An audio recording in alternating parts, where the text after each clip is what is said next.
Hey outsiders, welcome back to the channel, and this week we're diving into the electric vehicle sedan world with the Hyundai Ioniq 6. This vehicle's making waves with its stylish look and its performance and range, but let's see if it lives up to our standard. First impressions matter, and the Ioniq 6 certainly makes a statement with its nice aerodynamic looks, smooth curves, and flowing lines, which definitely contributes to its aerodynamics. We're talking about coefficient of drag of 0.22, which is really good and really helps it enhance the range. We'll talk about that a little bit later. Talk about attention to detail. Look at these nice pixelated LED lights. Obviously, we actually have the bottom trim today, the basic entry-level trim. And so everything we're going to show you today is entry level and attention to details, as we'll point out all the details, not just about that nice Hyundai logo. Vents that open and close for improved efficiency, and obviously battery temperature management. From the side profile, you get the nice cool look of those curvatures, which gives me a little bit of Beetle and Porsche vibes. Actually looks really good. I wasn't too sure how it was going to look initially and how I was going to feel about it, but I definitely love the looks of it. These are 18-inch wheels, and I actually love that they are 18-inch wheels. I wouldn't go for the upper trims personally myself, because it gives you plenty of rubber to squash that impact initially when you're driving around. So I actually prefer 18-inch wheels on every single vehicles I see, because you want that rubber. Also, you got that nice looking aerodynamic design here on the wheels. Looks actually great. Here we got the handles. They pop out and very easy to open. I haven't had any issues. I like that it pops out when you approach as well, when you unlock the vehicle. I don't like having to stick my thumb in like some competitors that we'll mention at the end of the show, but nice rubber feel to it. It feels nice and sturdy. Absolutely love it. Now the stylish cues keeps on going through the end. We have the nice pixelated light bar in the back, and the brake lights are actually on the spoiler. It looks actually amazing. And you gotta like that nice curvature in the back end. Definitely with the spoiler, makes it look like a little bit of a Porsche. Comment below if you agree or disagree. And over here, you can open the hatch just by the push of a button. Now, inside the cabin, the Ioniq 6 has a nice, stylish, modern but minimalism interior, and that just keeps on going, as well as lots of space. We're talking about, I almost got 40 inches of legroom. Headroom, it's a little tight. I'm 5'9", but it's a little tight. That's because of that nice, cool looking curvature back end here, but you're gonna lose some headroom for that. Cup holders. Material feels really nice. I mean, we have the basic entry-level trim here, so it is fabric, but it actually feels quite nice, quite good quality. I love the stylish design here of these doors. It just looks a little bit space age to me. I absolutely love it. I think it goes really well with the vehicle. Also, in the back end, we have about 11 cubic feet of space. So not obviously industry leading or anything, but you can always put the seats down and have an additional amount of space for those long items. Underneath the hood, we have a tiny front trunk, a little tiny frunk. You can easily put cables in there, maybe a couple other things, but it is pretty small. Dog is not included. Also, creature comforts back here is we got 2 USB-C ports and our own ventilation in this sedan. Absolutely love this. And all the quality, I gotta say, everything just feels really nice, goes on with the vehicle's vibe, and I've got so much space. Now out here in the front seat, we are greeted with two 12.3-inch digital displays, both for the driver cluster and for the infotainment system. The driver cluster is actually customizable, as well as drive mode select. If you choose the drive modes, it's going to change the look of it, and you can actually customize that as well. I love how it gives you all the information you need, your battery, obviously your range and such. And we'll talk about range later. It's going to blow you away. Maybe, maybe not. Who knows? But it's nice quality screen, as well as the infotainment system. The response on it is really good.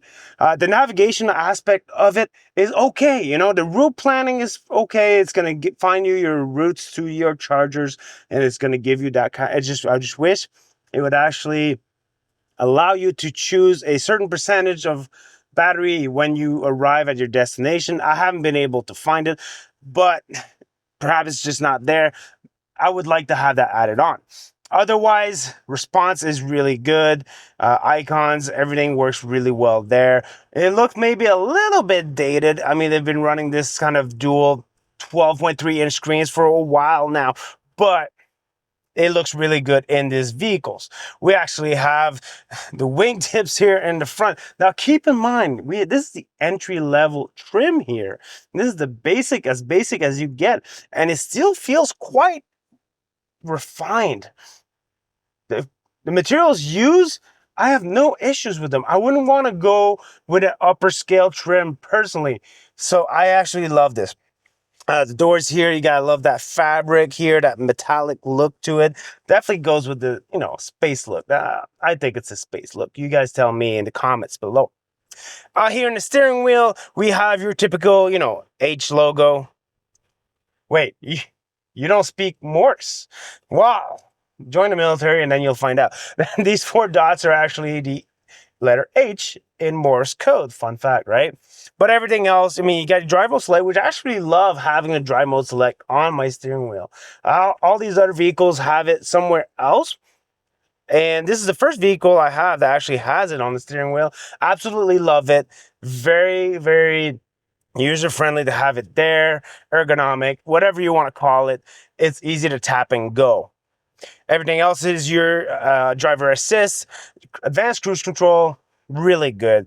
It's smooth. It's not, any kind of full self-driving or anything like that, but I actually find that it keeps me nice and centered in the lanes, does the job well for long road trips, no issues. You got your turn signal stock, and you actually have your windshield wiper stock and all that stuff. And right here you have a third one. What's that for? Well, that is the shifter. This is how you shift. You just rotate. Kind of similar to what the Volkswagen ID4 has going on, and a couple others are going this way. You know what? There's not much of a learning curve. Twist forward, go forward. Twist back, go backwards. Easy peasy, right?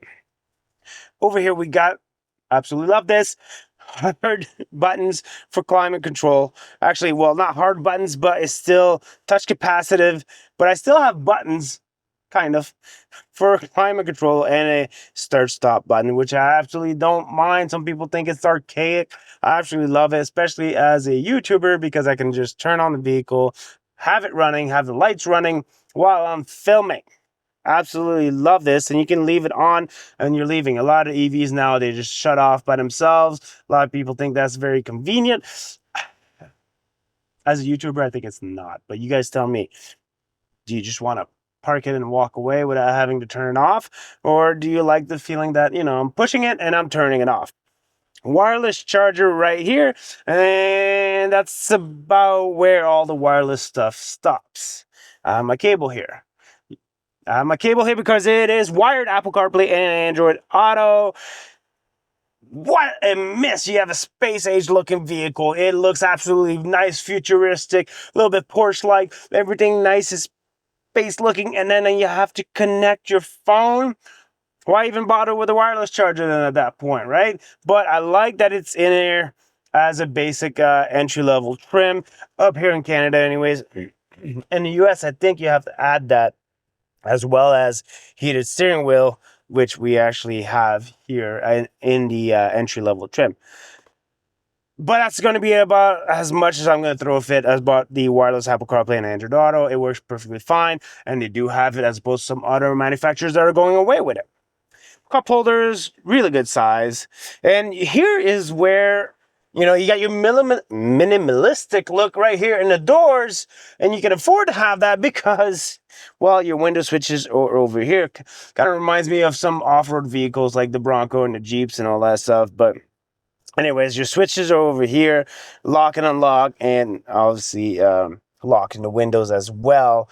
And that's why this looks really nice and sleek, is because the buttons are here. I haven't quite gotten used to that, having the window buttons over here. I'm still looking over here, but I don't think that's that much of an issue. I like also functionality. Obviously, I have my cell phone here, so it's not going to move around. It's a nice rubber pad for the wireless charger, but you actually can put it here as well, right? So if you connect it with a cable, and you can run the cable down here. Speaking of storage, right down there, we got a nice large bin. Now, a lot of people might say, well, I kind of prefer the Ioniq 5s, you know, the flowing, you know, center console or whatever you want to call it. You know what? No, I like this fixed one. I like how much space you have there. The Nissan Ariya also has a flowing one. I just think that, you know what, we're complicating things that don't need to be complicated. Nice large storage here, and this vehicle is all about practicality, space, and style, and you definitely feel that and reflect that. The only thing I'm going to ding it on is obviously the Apple CarPlay that's wired, or Android Auto that's wired, but the seats are a little bit narrow for my taste. Now you're gonna say, Pat, you're a pretty big guy. Yeah, I know, but I gotta mention it because I feel it, right? All right, before we get started, let's talk a little bit about price in Canada. It starts at $55,000, goes all the way to $64,000. In the US, it starts at $43,000, all the way to $47,000. Keep in mind, base trim in Canada gets heated steering wheel, wireless charger from the basic trim. In the United States, you gotta add those on. Now, let's take it for a ride. Sports mode, here we go. Lane is clear, get on the road, and 3, 2, 1, launch. So the initial launch is not that bad, but after that you can really feel it kicking in. And it goes 0 to 60 in 7 seconds for this one. Now let's go over some of the specs that this vehicle will offer. Now we have the rear wheel drive vehicle, so single motor, so it's 225 horsepower, 258 pounds-feet of torque. The battery size is 77 kilowatts, so that gives us a 547 kilometers of range, or 340 miles. That is absolutely amazing, and that is the one thing that I absolutely love about this vehicle.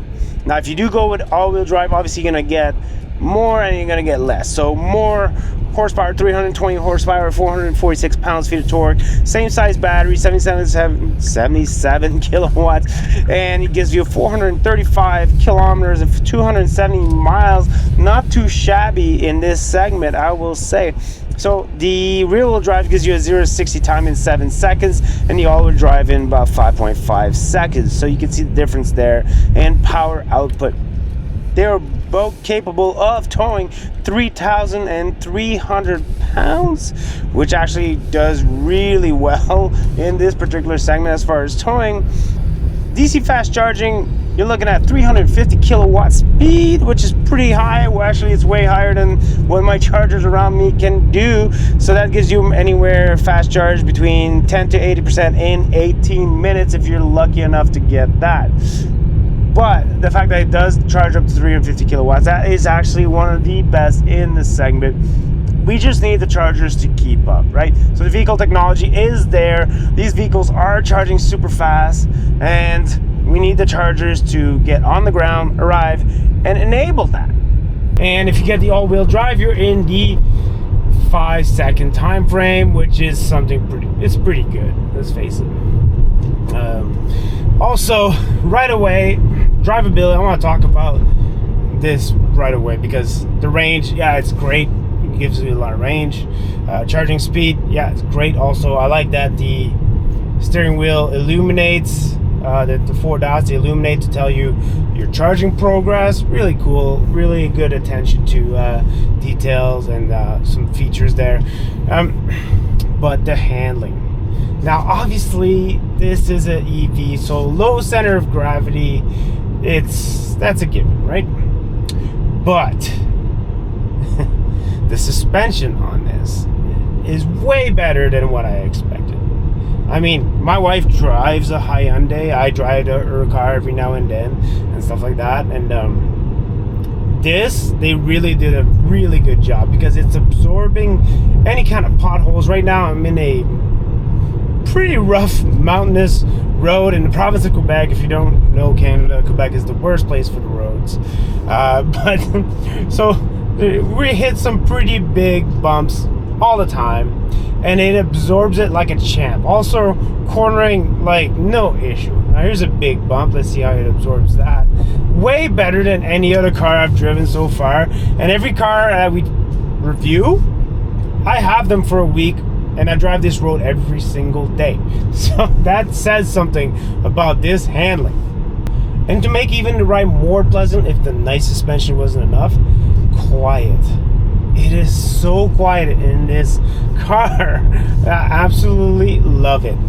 Also, one pedal drive is, now if you use the paddle, see the paddle behind the steering wheel here. So if I click the one to the left all the way, it's gonna go into one pedal. So it's so easy to adjust the regen on this EV. So when my wife takes it, she would just, well, right away, one pedal is not activated. Like full one pedal drive comes to a stop, it's not activated. Every time you turn the vehicle off and turn it back on, it's not going to be activated. You have to click it, that paddle, that left paddle to the left, you have to click it, make sure that it's activated. But if you don't like it, then it's so easy to adjust that. You just use the paddles. Very simple. Now earlier I just said that I put it in sports mode at the beginning. Now I'm back in normal, and that's these drive modes you have in this entry level Ioniq 6 is sports, eco, normal. Now I've been driving on I've been driving on normal basically the whole time, and I can tell you that that's why I'm very impressed that you can get that range of 547 kilometers is actually attainable, and it's attainable driving normally, driving in normal mode, not being overly conservative. And I mean, maybe we have the nice, cool, stylish curve that gives it a nice drag coefficient to thank for that range, and also for the quiet ride. But my God, am I impressed with the drive for this vehicle. I was not a very big fan of the Ioniq 6 to start with. When I picked up this car, I was not. Actually, when I got this car, I'm like, all right, cool, we're doing the Ioniq 6. I wanted to review it for you guys. I didn't expect this. I didn't expect the range to be that attainable. I didn't expect the drive to be that comfortable. And I also didn't expect, with these kind of numbers, 225 horsepower, to be that fun. But it is. It is fun to drive. It's, because it's a sedan, it's smaller, it probably doesn't need that much horsepower. I don't know. But it's definitely fun to drive, and very quiet, very good at handling, very absorbing suspension without sacrificing any body roll. Now it's a sedan, obviously not that much body roll to start with. But how does it compare? How does it compare to the competition? How does it compare to what else is out there? And that's why I'm gonna pull in the parking lot and we're gonna talk about competition. All right, let's talk competition. Not a whole lot of competition in the electric vehicle sedan world, but the Tesla Model 3, obviously the clear competitor to this. Where do they stack up? Well, depends where you are, actually, for the price. In Canada, this one's $5,000 less than the Tesla Model 3. So price-wise, clear winner. In the United States, they're basically on par. As far as range, I'm going to give the win to this one because this one can actually reach the advertised price, advertised range in kilometers or miles, 340 miles, 547 kilometers. You can reach that with this. Style, that's up to you guys. I'm not even going to comment on that one. What I'm going to comment is for family road trips, like I said, range, but space. This one beats the Tesla Model 3 as far as rear passenger leg room by a lot. Plus 4 inches. That is quite a bit. The Tesla, whether they win in that retrospect, is the cargo space. So you can see what they did, right? Push the seats forward, more cargo space. Here, push the seats back, more legroom, less cargo space. So it really depends what you're looking for. As far as charging speed, this one wins. This one can go 10% to 80% in 18 minutes. The Tesla Model 3, 25 minutes. So that's the difference. 350 kilowatt charging speed, really up there, really good. And I'm gonna give an additional point to this one that's not gonna be on your spec sheet, and that's comfort.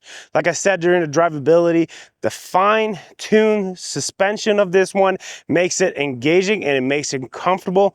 And yes, the Tesla Model 3 does have more get up and go off the line, but you're not going to miss that unless you really want to race a Tesla Model 3 off the line. You're not going to miss that during your daily drive. Now, this is going to take me to my final thoughts and just wrap this all up. What do I think about the Ioniq 6? Well, we already covered the handling, so that's definitely a pro. Another big pro is the range of it, right? Like I said, road trip, like I said, sedan. It's hard to beat that. 547 kilometers, 340 miles of range, really hard to beat. And I'm gonna throw, because we're talking about my personal opinion, the style of it. I love the absolute looks of it. This is a looker, and I don't care what everybody else says. Now, you do have a negative, and that's the one I ranted up about a little bit, and that's the wired Apple CarPlay and Android Auto. That makes it such like high tech, and then all of a sudden you have this low tech of having to connect your phone physically with a cable. I mean, that's the negative right there for me. And the price, because not for the entry model, the entry level trim, this one, which is the one I recommend you buy if you do go with the Hyundai the Hyundai Ioniq 6 is the recommend I recommend as the base trim, because when you get to the upper trim levels, you're flirting with crossovers that have the same capabilities, but more cargo space, right? I'm talking Volkswagen ID4, one of my personal favorites. We're talking the Mustang Mach-E, another one that's out there, mainstream, and many others. So you're starting to enter competition that offer relatively similar things, minus the range, but more cargo space. And I think that's going to sway buyers to go towards those when it comes to this, because this is a sedan and crossovers are just more popular right now. Now, you guys let me know what you guys think. Comment below. What do you think? Is a sedan what you're looking for? Then obviously this is going to be the pick for you. Is the entry level trim the one you should go for? Like I think you should. Let me know. Comment below, and we'll see you on the next one.